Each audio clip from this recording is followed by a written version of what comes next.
ఆరోగ్య తెలంగాణ లక్ష్యంగా వైద్య ఆరోగ్య శాఖలో ఖాళీగా ఉన్న పోస్టులను భర్తీ చేస్తామని మంత్రి దామోదర రాజనరసింహ తెలిపారు. నూతనంగా ఎంపికైన 1257 మంది ల్యాబ్ టెక్నీషియన్స్లకు కోటి మెడికల్ కళాశాల ఆవరణలో సహచర మంత్రి పొన్నం ప్రభాకర్తో కలిసి నియామక పత్రాలను అందజేశారు. ఇప్పటి వరకు ఆరోగ్య శాఖలో సుమారు 10,000 పోస్టులు భర్తీ చేశామని, మరో 10,000 పోస్టులకు నోటిఫికేషన్ ఇస్తామని తెలిపారు.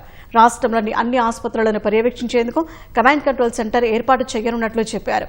ఆరోగ్యాన్ని నిర్లక్ష్యం చేయొద్దని, ప్రతి ఒక్కరూ శ్రద్ధ చూపాలని మంత్రి పొన్నం ప్రభాకర్ సూచించారు. డాక్టర్లు, నర్సులు, ల్యాబ్ టెక్నీషియన్స్ ఇక్కడ లేరు అనే మాట రాకూడదు. అన్ని ఖాళీలు భర్తీ చేస్తాం. It is the commitment of the government. ప్రశస్తం పొందిన హాస్పిటల్స్ అన్ని కూడా బ్రాండింగ్ చేయాలి.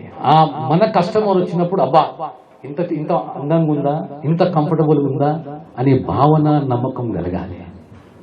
ఆ బ్రాండింగ్ దిశగా ప్రభుత్వం ఆలోచన చేస్తున్నది.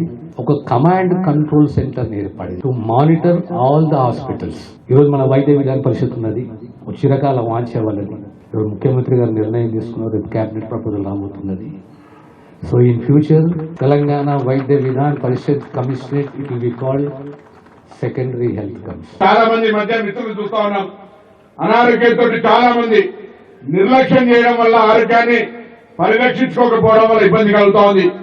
దానిలో భాగంగా నా హుస్నాబాద్ నియోజకవర్గంలో చాలా మంది డయాలసిస్ ఇస్తా ఉన్నారు, చాలా మంది క్యాన్సర్ వస్తుంది. ఎందుకని ఆలోచన చేసి ఒక స్టడీ చేయమని కూడా చెప్పినాం. దానికి భాగంగా ముందుగా బాగా ప్లాస్టిక్ వాడకం గ్రామీణ ప్రాంతాల్లో, అందుకే 280 మహిళా సంఘాలకు స్టీల్ బ్యాంక్స్ ఇచ్చి, ఎక్కడ 541 స్టీల్ గ్లాసులు ఇచ్చి ప్లాస్టిక్ వాడకుండా ఉండేది నియోజకవర్గంగా తీర్చిదిద్దే ప్రయత్నం చేస్తాం. అంటే మనకు సంబంధించి ఆరోగ్యంగా ఉండడానికి కొంత గొప్ప మేము కూడా మీకు తోచిన దగ్గర అటువంటి కార్యక్రమాలు చేయాలని సందర్భంగా కోరుతూ మరొకసారి సంక్రాంతి శుభాకాంక్షలు.